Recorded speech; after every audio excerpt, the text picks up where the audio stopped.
If you look for it, every day has cause for celebration. Celebrate a friend for their promotion. Wedding. New home. Or celebrate yourself for keeping the couch warm. Hey, it's no easy feat, especially if it's the big couch. Or maybe you just want to celebrate living in 2022, where you can get beer, wine, and spirits conveniently delivered from Drizzly without leaving your couch. Drizzly is the #1 app for alcohol delivery. It is the most convenient way to buy beer, wine, and spirits with delivery to your doorstep in under 60 minutes. The convenience!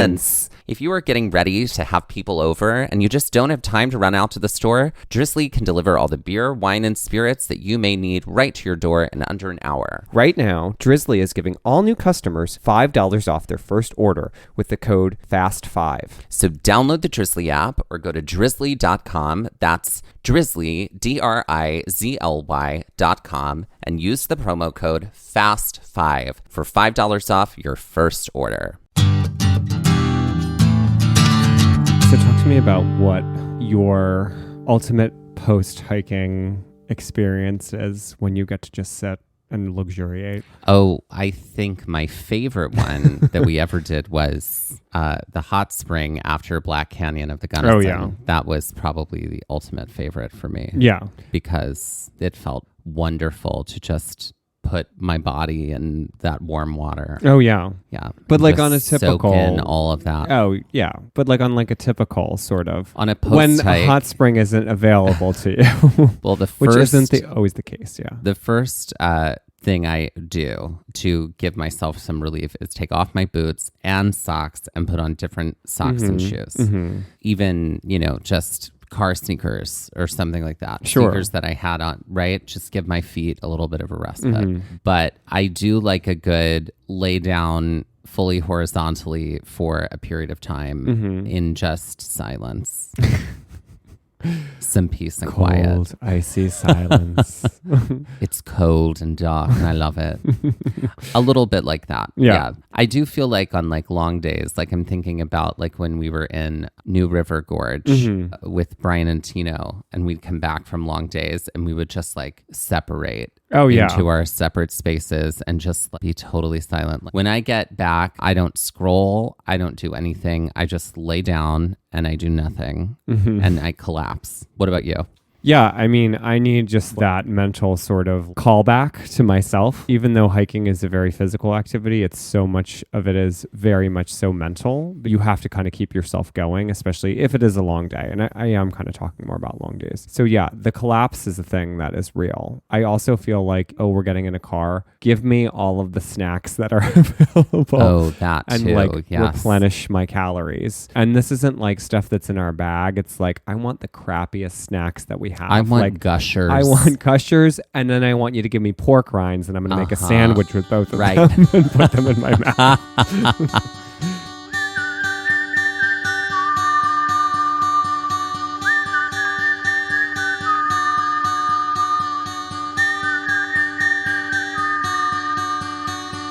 Looking for adventure, I want to follow on the trail, or get a little lost and let the wind fill my sails. Get up when the stars still fill the sky, don't wake the sun. There's so much to be done, and the day has just begun.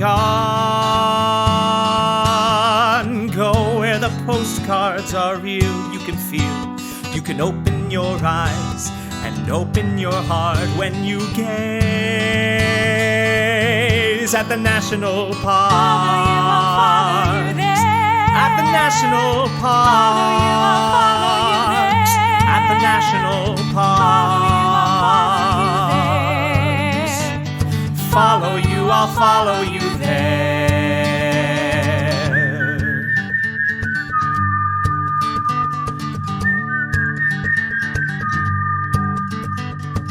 We would like to acknowledge that while hiking in the land, also called Glacier National Park, that we were on the traditional and stolen lands of the Blackfeet and the Tanaha people. If you joined us on our first 2 episodes in this 3-episode arc, which is essentially the Sye Pass hike, we had, in our last episode, traversed out unexpectedly to see Sexton Glacier.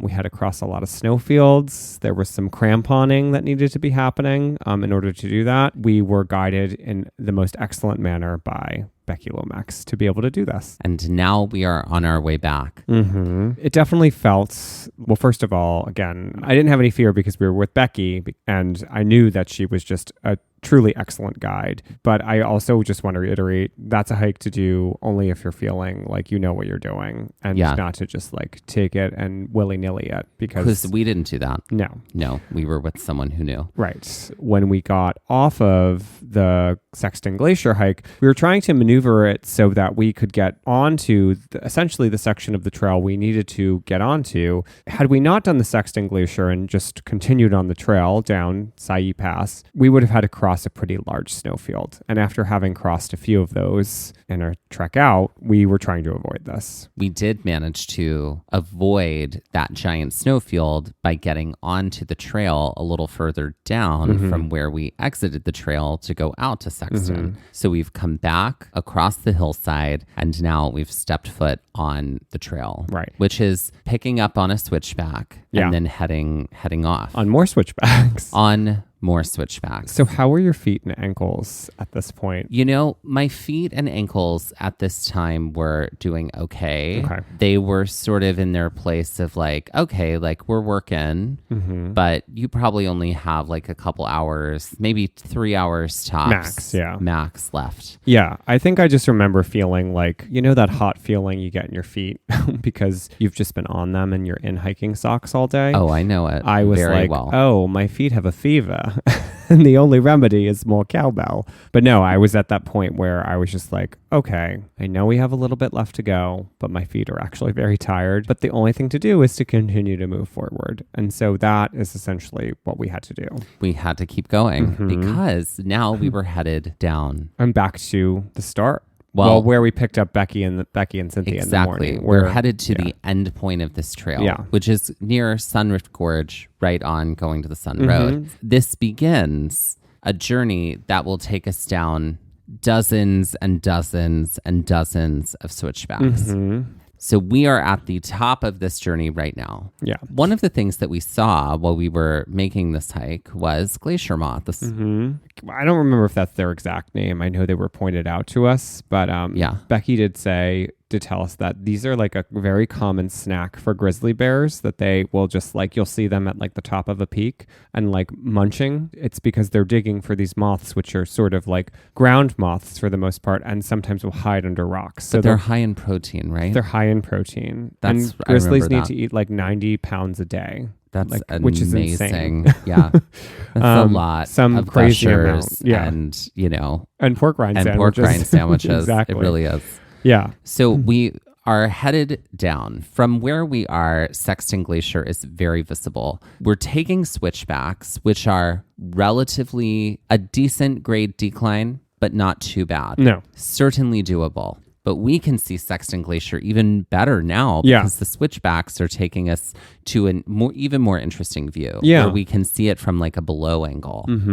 And we're also in this area, which is so much more lush, because really for most of the trail up until this point, from when we were in like Pegan Valley, we headed up that essentially like gravel pile to get us up to the overlook of Boulder Valley and Sexton Glacier. We were in like very rocky terrain. Even trekking over to Sexton Glacier, it was very rocky. There was some green here and there, but not a ton. But now we're in like green hillsides, like grasses, wildflowers, and most of this is because there are just a ton of meltwater streams that are traversing the path, giving life to all of these, we'll say early spring for Glacier, but summer basically for the rest of us kind of like landscape, which was beautiful. So we get this just incredibly colorful landscape the entire way down. Yeah, the entire way down. In the section that we're in right now, the switchbacks are a bit shorter, but soon the switchbacks start taking us almost all the way over to where Sexton Glacier is, and back, just like long ribbons of switchbacks back and forth. I don't think I really realized how high we actually were. We were very high in the air, and very like, high. Really looking down at St. Mary Lake even didn't really make sense. But as we started to come down and then look back up from where we were, I was like, oh God, we were actually the elevation we were at was incredible. I think we were eating lunch when we were up at the top. And I remember Becky looking and saying, oh, look at those clouds. Those are all about like 10,000. It's about a 10,000 foot cloud ceiling. She's like, you know how I know? That mountain over there is 10,000 feet tall. I was like, well, that's really cool that you just have this knowledge base. Yeah. So it's just kind of like wild to see like exactly the elevation. To describe this decline, it's this slope that goes from way up top where Sye Pass is, sloping down toward what will eventually be going to the Sun Road and then St. Mary Lake. Mm-hmm. But the switchback ribbons go across this entire slope. This kind of like slope. Yeah. The entire way. Yeah. And there are times where like it's not like a perfect switchback system going right, one side to the other all the way down. Sometimes they go out and sometimes they go out and around things and then they start picking up again. There's as switchback systems do. Yeah. There are a few streams. Obviously, these meltwater streams are coming down and cascading down as we're going. They cross the trail, but some of them get to be pretty wide. They're not like rushing by any means, but it's a pretty flooded trail plane for a little bit. So you do have to cross in some water. So like having the waterproof boots obviously is always a boon. Yeah. But especially here. And we really made very good time down these switchbacks. Becky was flying down these switchbacks. She was in the front. And she was flying so fast. I think there was a little bit of a concern on her part too, because she was like, oh, I've done this trail faster. And like, she's like, obviously I'm taking Mike and Dusty and we're stopping here and there. We're stopping for but pictures. She's like, we should be a little quicker than we are right now. Yeah, that was something that kept reoccurring. Yeah. Like, this is like a long trail day. Yeah. This has been a long day. Yeah. Yeah.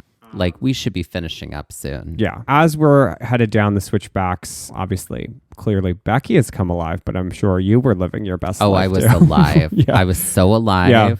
We also had some fascinating conversation on the way down. We talked a lot about online trolls. Yeah. Because, we've had our fair share of interactions with them. Mm-hmm. We told Becky about some of them. Yeah. And what our policy is when it comes to the DMs and how we handle things. Mm-hmm. She was also telling us about the troll emails that she receives sometimes from readers, from people who've looked at her book, right? Yeah. Fascinating. Yeah, it was a fascinating conversation. Fascinating conversations. There are trolls everywhere in every medium, no matter what. There doesn't have to be a bridge involved. Doesn't have to be a bridge involved. The trolls are just out.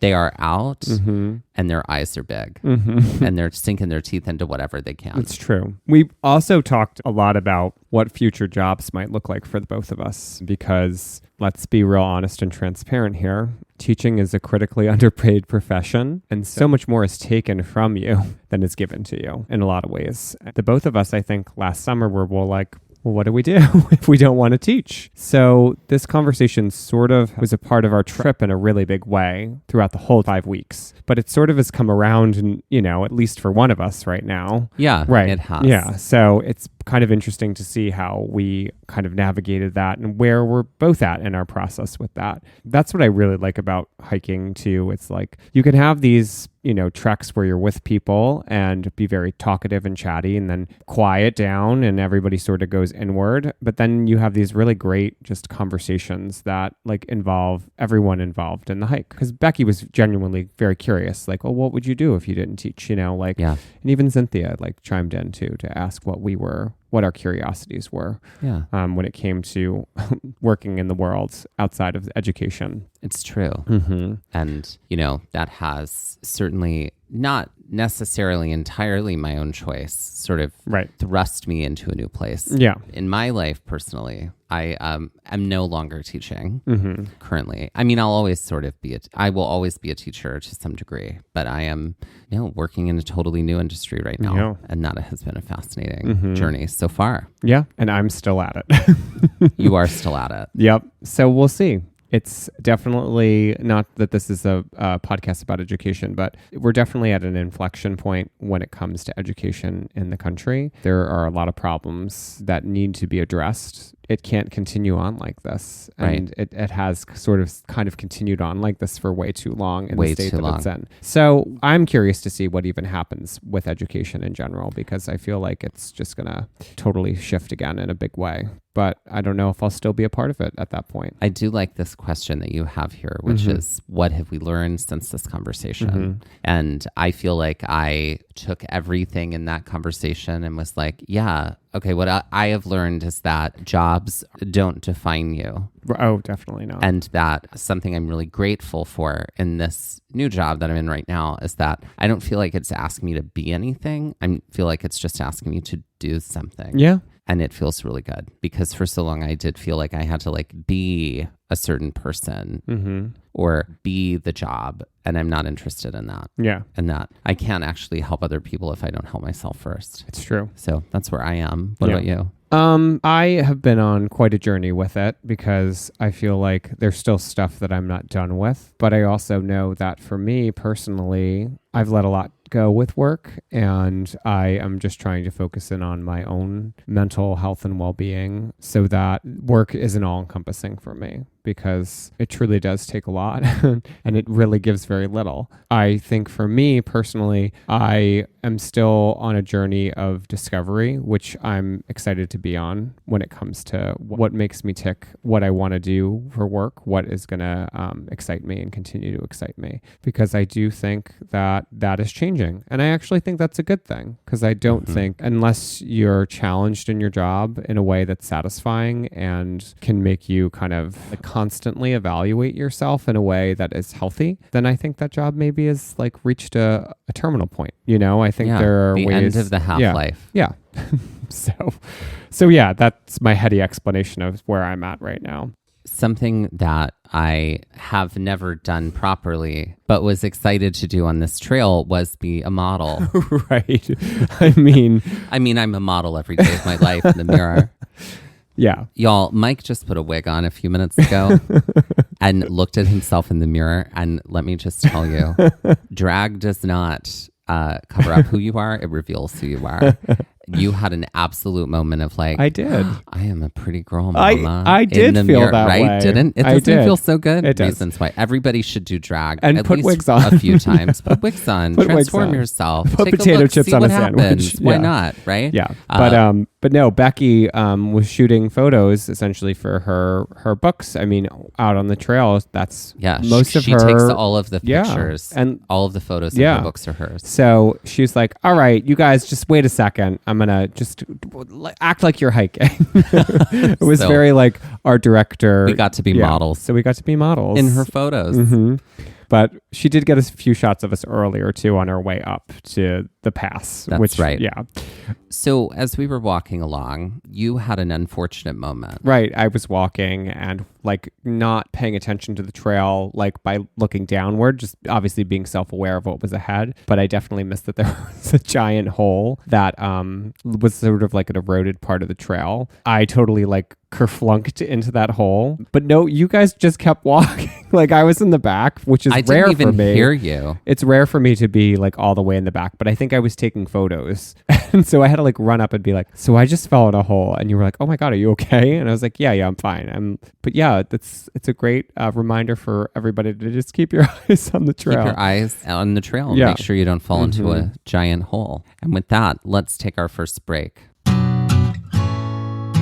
No one has a business like yours. With all its strengths and challenges, to succeed, you need a hiring partner that adapts to your needs. You need Indeed. Indeed is the hiring platform where you can attract, interview, and hire all in one place. Instead of spending hours on multiple job sites searching for candidates with the right skills, Indeed's a powerful hiring partner that can help you do it all. Find great talent faster through time-saving tools like Indeed Instant Match, assessments, and virtual interviews. With Instant Match, over 80% of employers can get quality candidates whose resume on Indeed matches their job description the moment they sponsor a job, according to Indeed Data US. One of the things that I love about Indeed is that it makes hiring all in one place so easy because Indeed has such great talent. In fact, 3 out of 4 US online job seekers search for jobs on Indeed each month, according to ComScore. And when you sponsor an Indeed post in the US, you're 3 times more likely to get a hire, according to Indeed data. Even Even better, Indeed's the only job site where you only pay for applications that meet your must-have requirements. Indeed is an unbelievably powerful hiring partner, delivering 4 times more hires than all other job sites combined, according to Talent Nest 2019. The right candidate is doing everything they can do to find you. And if you use Indeed, you can be sure you're doing everything you can to find them too. So join more than 3 million businesses worldwide that use Indeed to hire great talent fast. Start hiring now with a $75 sponsored job credit to upgrade your job post at Indeed.com/gaze. Offer good for a limited time. Claim your $75 credit right now at Indeed.com/gaze, and that's GAZE. That's Indeed.com/gaze. Terms and conditions apply. Pay per qualified applicant. Not available for all users. Need to hire? You need Indeed.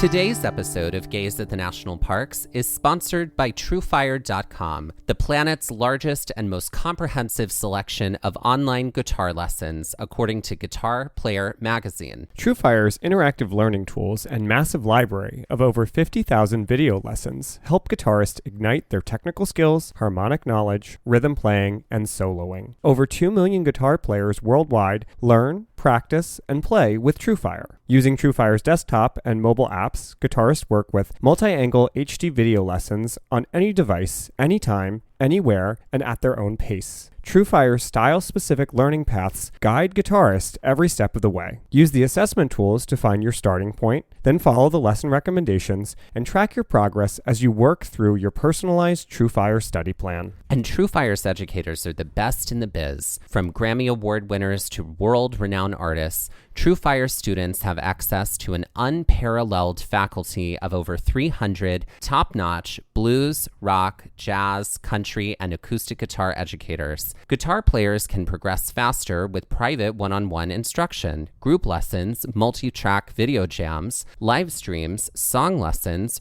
premium tracks, and so much more. With thousands of 5-star reviews from amateur and pro players alike, you'll find yourself in good company with the world's most comprehensive guitar learning platform. So grab your guitar and ignite your musicality. Visit Truefire.com and use code GAZE for your free 30-day all-access trial and 50% off your first purchase. That's Truefire.com/gaze. And that's GAZE, G-A-Z-E.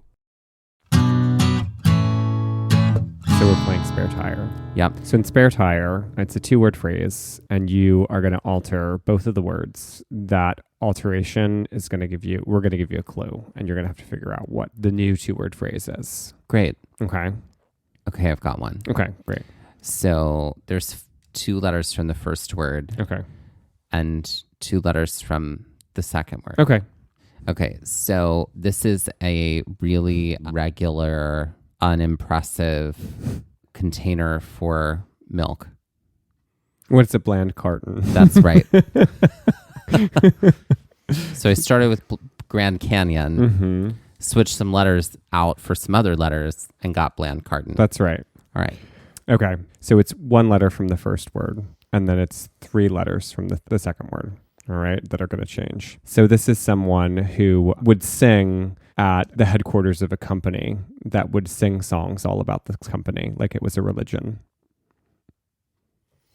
What is a brand canter? That's correct.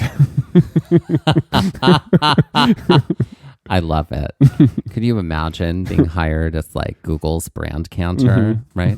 Google searching, image searching, news searching, right? Incognito. It's only 3 letters from one of the words. Okay. I'm not going to tell you which one. Okay. Otherwise, it'll give you which one. It'll give you one of the words. Okay. A celebrity's very large followership.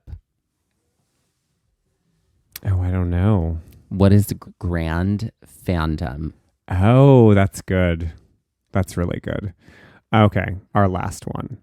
A tasteless type of this Asian noodle. It's 2 from each.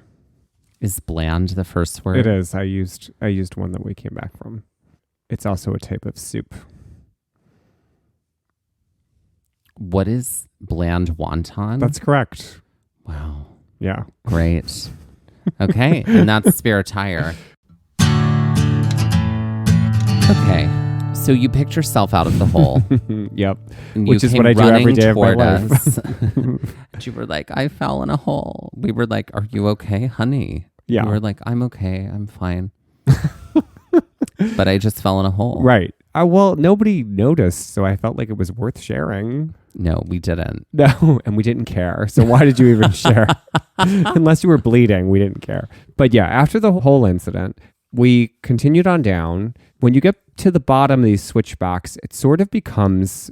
Do you remember the trail just sort of like devolved into like rocky, sort of greeny hillside? I do. I remember this because this is what I mean. Is like we weren't done with the trail yet. We still had tons of trail left. But now we were sort of, rather than winding down on switchbacks, we now turned and we were headed out. Right. We sort of come into this meadow with some wildflowers in it, essentially. And there are these beautiful stones and rocks that are these deep reds, and there are some that are greener varieties that we saw in some of the travels down the switchbacks. But at the bottom, we see these boulders that are these sort of bright reds. They're almost like bloody red. And Becky identifies these as red and green argillite. And then we told her that we saw some of this argillite when we were on the hike to Grinnell Glacier. That's right. There were a few We of those saw some of boulders that. that would just look like they were randomly put there, which was strange. That's right. When we were in Mini Glacier. Right. Looking out at the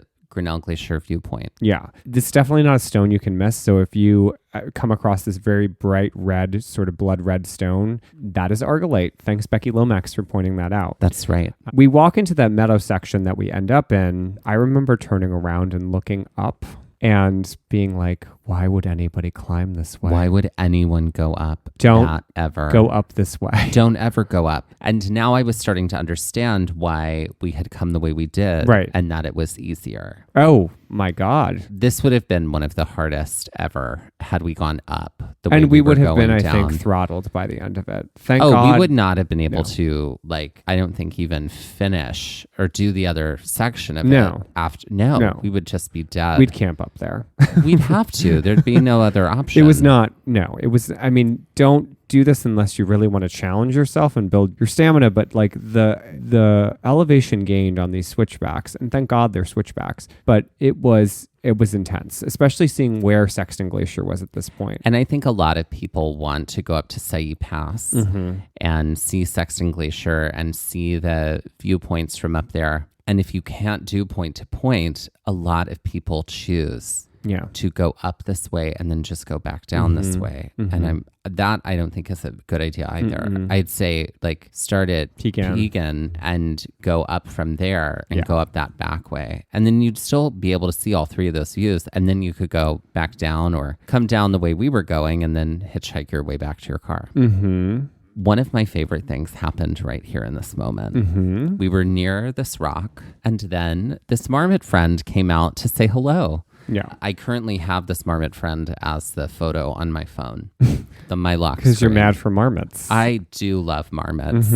I love them so much. That is your Lifetime original film. I love marmots. Mad for marmots. Mad for marmots. That's is it a Lifetime original or is it just my like film from like the 1930s? It could be. Darling. Right. Darling, I love marmots so much. So right on the trail, there was this giant boulder and we sort of stopped for a second to have a snack, to also put sunscreen on again, take a break. Yeah, this is part of where Becky's like, we're moving slow. We're moving slow. She was today. definitely like, oh, we are off our game. I was very delighted to see this marmot came right up from behind this giant boulder and just was like, hello, everybody. I don't know if you know marmots talk. They can talk, have conversations with you. Hi, everybody. I'm a marmot. So this marmot said hello, was walking right around us. Obviously, we didn't touch the marmot. You don't touch wildlife. Don't pet a marmot. Everybody, just don't do it. It's not good. But the marmot wanted a bunch of our food. Yeah. And we were like, no, honey, you can't. But it waited and waited. I mean, it was just literally hanging out with us. Yeah. It had joined our group, sitting there and was like, I'm going to stay here until something happens. Mm-hmm. And then it did finally continue on, as did we. As we did as well. So we keep hiking onward, and there are still a few streams to cross as we do this in this kind of meadowy section. Also, this is like wilderness school still. So we keep getting tested on like what wildflowers are these, because now we're in this area again where we're seeing more and more wildflowers. And it's the meadowy area, and there's a lot of flowers around. Similar to where we had started, at Pegan. I thought the view from above was impressive, down into like St. Mary Lake. From down below, looking up to the mountains and the peaks, I don't know, it's very... From this side, more so than the other side of the pass, it's incredibly stunning. Like it's so stunning. And you can still see Sexton Glacier as you're walking further out towards the lake. So you're getting that view too. Eventually you start to lose like a front facing view of it, but you can still sort of see where it is. It's really, really it's kind of like unbelievable scenery. That's what I felt about Glacier most of the time. It was like, this is a real place. We're in a real place. Yeah. Doesn't feel like it, but it's real. As we continue on inside of this meadowy area, we get to a spot where there are quite a few dead trees. Mm-hmm. There's some green underbrush happening, but there's a lot of dead trees. Like gnarly, curly. They look like ghostly looking. Yeah. Like they are out of a Middle Earth sort of, like Dead Sea kind of landscape. Yeah. And this is all a result of the fire, the St. Mary fire. It's very eerie, to say the least. Very eerie. It feels like it's a cemetery.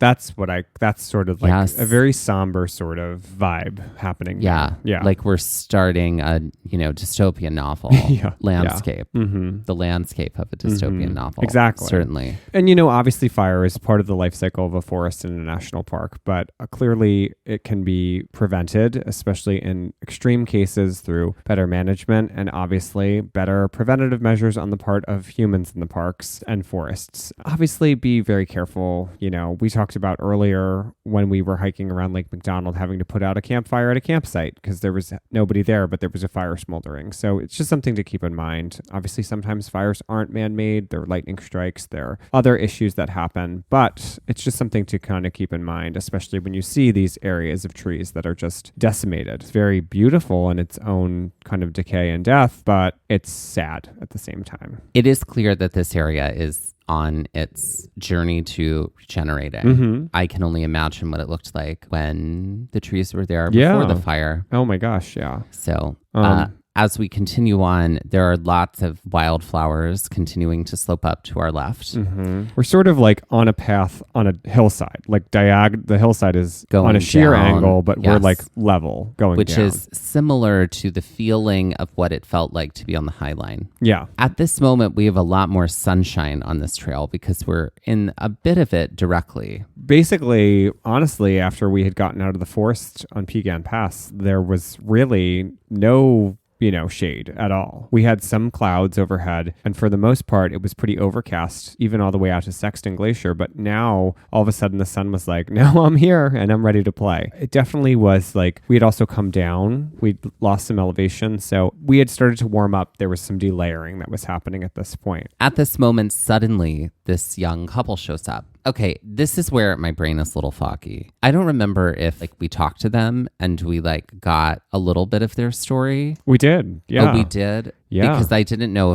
if that had happened. Oh, yeah. Or that they had passed us and I had just imagined that we talked you to them. You saw their whole life all the way through? Something. But I believe it's like a Terrence Mann film. They were on their honeymoon. Yeah, they were like 23. And they were on their honeymoon and they were like, yeah, we just wanted to go up here and down. And they were booking it. Yeah. And they were on the way up. No, they were on the way down. They were behind. They came from behind us. Oh, but they had gone up and then come down. Right, because I think we had essentially gone out to Sexton and they were climbing up to the pass. Yeah. We had started down before them and they were trailing behind us. Because we were like, where did you come from? But they were flying. And they were not winded at all. We took a picture of them. No. For them. Yeah.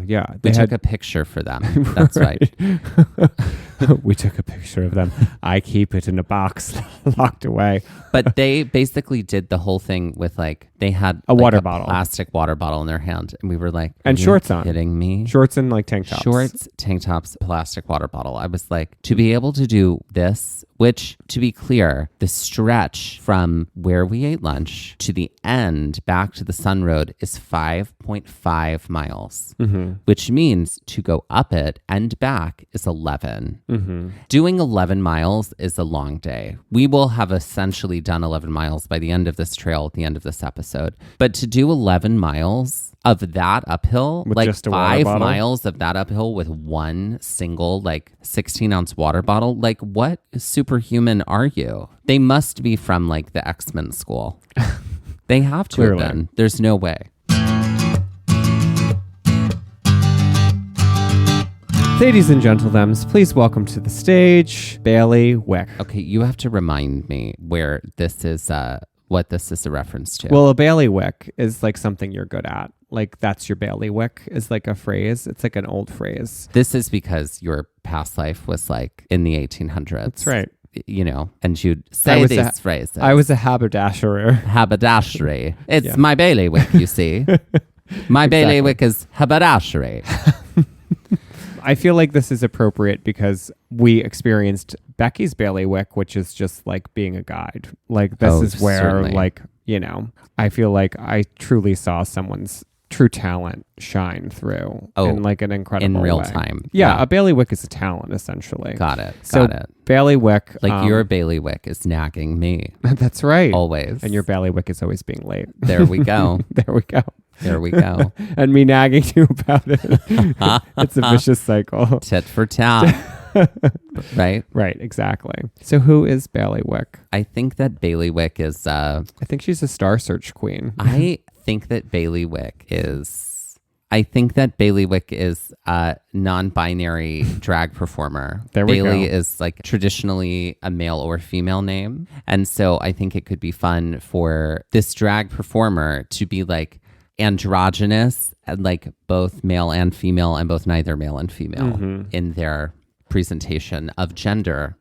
So Baileywick. Yeah. Okay. I think that Baileywick is very, very good at a lot of things. Like I could see Baileywick being like someone who is a sword swallower, but also like a fire breather and also like a lion tamer. Like they're a one person circus. Got it. I like that. At all times. So would they sing what's the Britney Spears song? Or is that just an album? Circus? Yeah, circus. Oh, there yeah. is this. Oh, that would be great. Yeah. Circus is, I think, definitely in the mix there. Uh-huh. Yeah. Right. And then I think there could also be like an emotional Don't Cry Out Loud number. Right?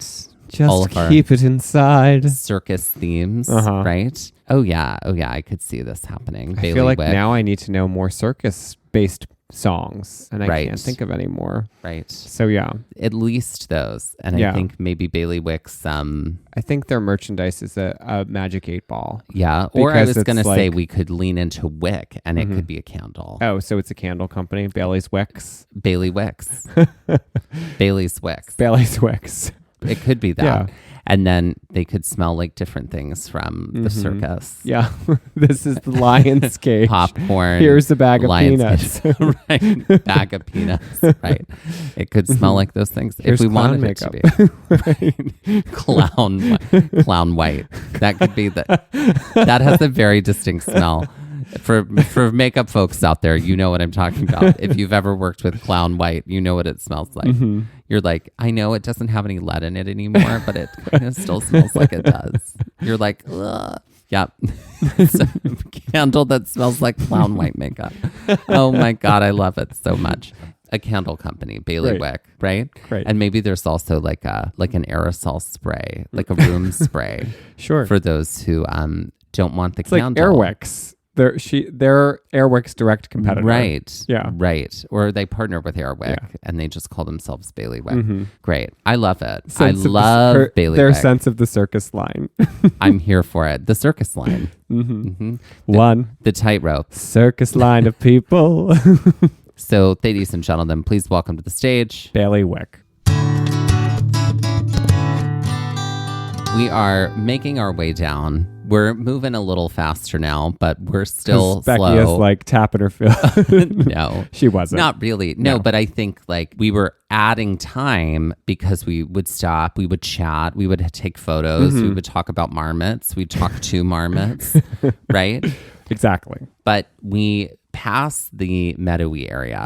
There's a few switchbacks we have to meander down. Which is sort of like overgrown, like an overgrown area of switchbacks. Yeah. Until we get to the start of the canyon area of this hike. Because Which is essentially Sunrift Gorge. there is a canyon at the bottom, which I do know, like some people would probably just like hike from the road, maybe to like the top of the canyon and then hike back, which would be a great hike to do. Yeah. If that was all you were interested in doing or all you could do that day. It's a great way to see that view. You can see that view from right there at the top of the canyon of all of what we were just in. Yeah. Yep. Right? The Sye Pass, Sexton Glacier, all the switchbacks, you can see all of it from right there. Yeah. Once you get out of this undergrowth area, you immediately hear the rushing water and you can see the rough, like kind of hewn edges of the canyon off to the right. Once we get out of the underbrush area, we're able to see pretty immediately the rough hewn walls of the canyon off to our right and hear that rushing water. And it doesn't really take that long until you get closer to the canyon itself, or the river essentially, and you're able to really hear that water as you're right alongside it. The canyon is basically all argillite all the time. It is blood red. It is. It is fascinating. Color-wise, it's very bizarre. These red rocks sticking out, like having the water rush over them, coming out of the grass. Red and green are complementary colors. So this pop of color against one another, it really feels, oh, this is another planet. Or some film crew came in here and painted these rocks red because they needed it for a shot. Like, it was really unexpected and it felt definitely otherworldly. It also felt a little coast of Ireland here in this one moment here in the middle of Montana. That I've never been and I felt that. It was so spectacular and so natural. And we stood there for even longer being like, we are so close to the end at this point, but we have to just take this in right here. Yeah. So much, texture. Yeah. Like Dusty was saying, like you could really just come up and hike just to see the canyon and you would have worth it, like a worthwhile sort of view, and you'd get to experience that, and it wouldn't take you long to get up to where you needed to do. As we continue on hiking, the trail takes us a little further away from the edge of the water and brings us back into this other very full area of dead trees, and these trees are much taller than what we had seen further up on the trail. And it's obvious that this was a part of the same fire complex that had basically affected those trees up there, because it's like right up the gorge, essentially. I remember being here in this spot going like, now I feel what we've done today. My feet just hit my gave out. body. Right. Totally gave out. They were like weeping in my shoes. Oh. Yeah. This your was tiny just little feet. My tiny little feet. Tiny little shoes. My tiny ballet feet. Whimsical, tiny, delicate feet. Exactly. No, but it definitely had, I think, fully hit me in the face too. The beautiful thing is, from here, the lake looks so close. Like we're starting to see the lake again. And you sort of... the color of the lake. You sort of lose the lake as you're looks. coming down the canyon, just based off of the perspective of the landscape. And so all of a sudden the lake is there again and it's like... Oh my God, we're actually very close to the bottom. Close, and the lake is so big right now. As we continue on, we can see that we're getting closer to the bottom and that there are some stairs. These stairs lead us to a viewing area. And this viewing area really lets us see the canyon from down in canyon level, or at least mid canyon level, I'd say. Because we're not like down at the very bottom of the canyon here, but we're sort of in the middle of it now. And it's very narrow. It's called technically a box canyon. A box canyon. And this is at the end of what they call Sunrift Gorge. It was really narrow. The water is so much lower than the walls of the canyon. So obviously that canyon was carved by that water over time, but this water level has dropped really below where most of those walls are. And looks like it's probably been sitting at this low level for quite some time based off of this. After standing at the viewing area and kind of taking this in for a little bit, we can see the lake a little closer. And we can also see the road. The road, going to the Sun Road. Mm-hmm. It was there right in front of us that we had left so early that morning. Yeah. Well, not that early. I mean, it was Early. like 9 a.m. Yeah. or something like that. And at this point, it's like, what, 5 Probably o'clock? like 4 or 5, yeah. And so we exit onto the road, and not too far down the road is Becky's car. Mm-hmm. And so we all head right there, and we find some like sit-in spots next to her car, and Collapse, essentially. absolutely collapse. And we had some celebratory drinks and snacks, and it was so good. I don't even remember what it was we ate, but I just remember it being delicious. It was great. It was great.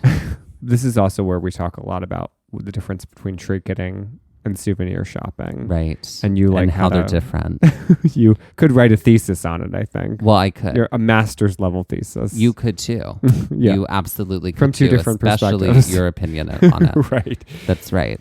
Becky and Cynthia drive us back to the car at Pegan Pass, and we say our goodbyes, which was really kind of hard, honestly. Was. You know, It was.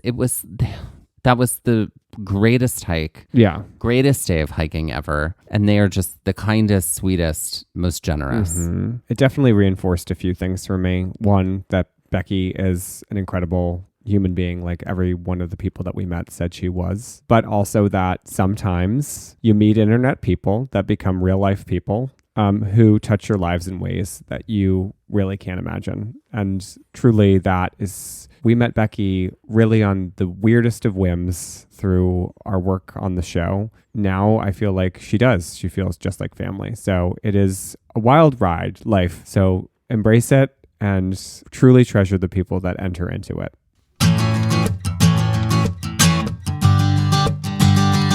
Let's put the end of this trail on the Sye Pass to the Sunrift Gorge on the Kerinstone Scale. So if we went down, Yeah.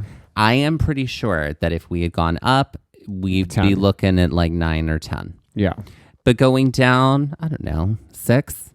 That's where I was thinking. Mostly too because it is still a decent trek down. And I think the exhaustion factor was really what factored in for The me. exhaustion factor was real. There. Yeah. So 12 out of 20 Kerinstones headed down. Yeah.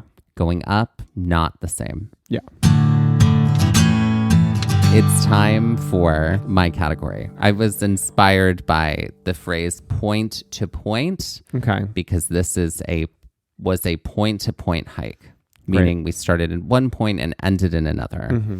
All right. So you're just identifying the correct phrase that uses the word point in it. Point will be in every answer. Great. Great. Mike is currently pointing at me right now. For 100, this phrase would perhaps be used to describe someone who is in the throes of overwhelm or where teachers are at the end of the school year.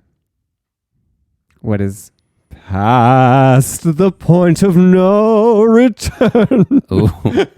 No, incorrect. What is reached a breaking point? Okay. Okay, great. For 200. For 200. If Luna Lovegood does something impressive, you might hear Professor McGonagall utter this phrase. What's 10 points to Ravenclaw? That is correct, because She's a Ravenclaw. She's a Ravenclaw, even though she acts like she is the Hufflepuffiest Ravenclaw. I've ever seen, Yeah. but she's a Ravenclaw. Okay, for 300. Similarly, this term refers to what is earned when one does well in the presence of one's superiors. What are points in your ledger? Oh, what are brownie points? Oh, brownie points. Okay. Right, brownie points. Great. Okay, great. Okay, for 400, another way to say this phrase might be, I don't want to repeat myself so many times, or I don't want to sound like a broken record. I don't know. I'm on the struggle bus with this category. What is not to belabor the point? Okay. Okay. Got it. For 500, Okay. this describes a place where if you go, you can never come back. Past the point of no return. That's right. No backward glances. I had song from Phantom of the... I was like, don't need to do it. Don't need to say that now. Don't need to say it now. Yep. Mm-hmm. All right, let's hear your Jeopardy, Mike. Okay, my Jeopardy is called Red for Filth. So in this Jeopardy, I'm looking forward to this. I am the title Red is actually R-E-D, considering all of the red rock that we saw in Sunrift Gorge. Yes. And it relates to either a caricator's name, a caricature, a character's name, or the title of a book that contains the word red. Red or a red derivative word. I'm here for this. Okay. It's literary red. Well, and movies too. And movies. So Okay. I'm going to ask that you're going to need to find the red connection, but also, like, for example, that red connection might be a person's name, but then I'd also like you to give me the literary work or the movie if you can. Okay, great. Or vice versa. Okay. For 100. Well, look what that adulterating trollop dragged in. Misparading your shame all over this damn colony, wearing it like some chic and daring outfit choice. Honey, we all know what you did, and with a man of the cloth too, ain't nothing gonna get your soul white and clean again. Who is Hester Prynne? Mm-hmm. And Prynne is a type of red color. No, I'm that's kidding with you. From the Scarlet Letter. That's correct. Great. Scarlet is the type of red. There you go. It's a hue of red. Mm-hmm. For 200. Excuse me, Miss Thing. Miss, where shall I go? What shall I do? All harried looking in your black dress, coming down your grand ass staircase, Miss Codependency all of a sudden. I'd leave your ass too after all that shit you put me through.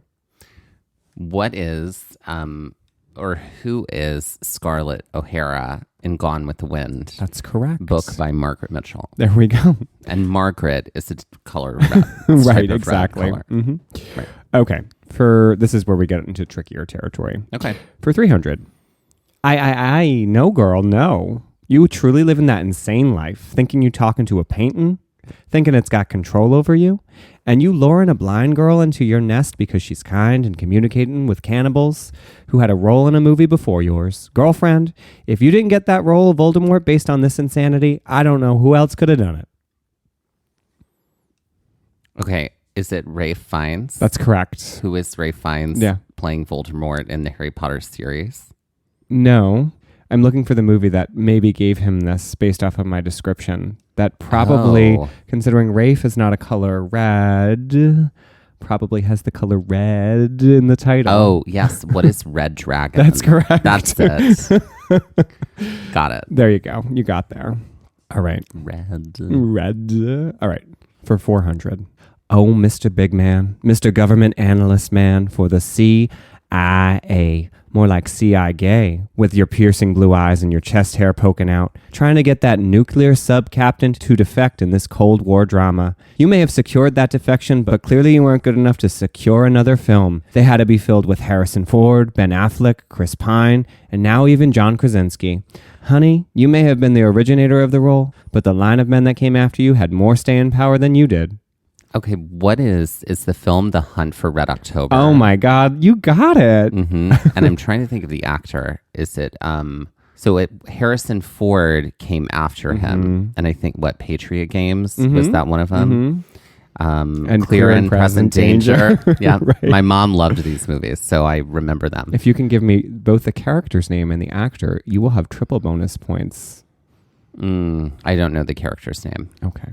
And shares my last name. Ryan. Oh, is it Jack Ryan? That's correct. Oh, okay. Okay, great. Now it's making sense. Yes, John Krasinski. Okay. I didn't know that Jack Ryan was an extension of that at all. Yeah. Never connected that. Yeah. Okay. Yeah. And then And Ben Affleck played him in A Clear and Present Danger. he did? Yes. Ben Affleck? Yes. Like a younger version of that character. Oh, like I prior see. to the events of the other films. Well, I Oh. think it's sort of like a weird James Bondy sort of universe. Oh, I haven't see. dived too deeply into that. So who is the actor that I was trying to name? I don't know. It's Alec Baldwin. Oh, I definitely didn't Hunt for know the Red that. October is a great film too. Hunt for the Red October. The Yeah. Hunt for Red October. Yeah. Okay. Yeah. Great. And for 500, gosh. Honey. You out there thinking you original? Mr. Master of Horror. Mr. You got so many books and miniseries and articles. This one ain't original at all. Paranormal Activity in a mansion. Taking your bits and pieces of plot from The Haunting of Hill House and the Winchester Mystery House. Girl, you are better than that. I hope they dragged you hard. Harder than Pennywise dragged his victims down that sewer. Okay, who is Stephen King? That's correct. But we're specifically talking about Carrie, because Carrie is a type of red. No. You did really well with this category, though. It was a fun category. The answer was, what is rose red?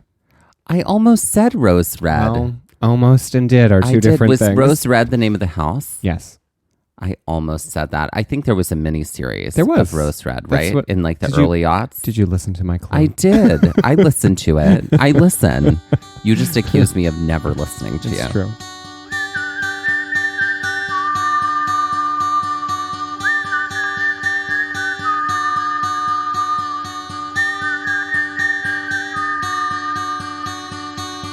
This has been Gaze at the National Parks, the podcast, and we're here to remind you to hike early and hike often, and that adventure is always out there. Gaze at the National Parks was created and is hosted by us, Dustin Ballard. and Michael Ryan. To see images from this episode, follow our Instagram at Gaze at the National Parks. To contact us, email us at gazeatthenationalparks@gmail.com. And to find out more about the parks visited on this show, visit our website, gazeatthenationalparks.com. That's Gaze, G-A-Z-E. All original artwork featured on Instagram, on our website, and in the Gaze Shop is by me, Michael Ryan. All original music was written by Dave Seaman and performed by Dave Seaman, Mariella Klinger, and Sean Sklios. Our music producer is Skyler Fortgang. This episode was edited by me, Dustin Ballard. We would also like to acknowledge that while recording this episode, that we are on the traditional and stolen lands of the Lenape people, also known as Ocean County, New Jersey.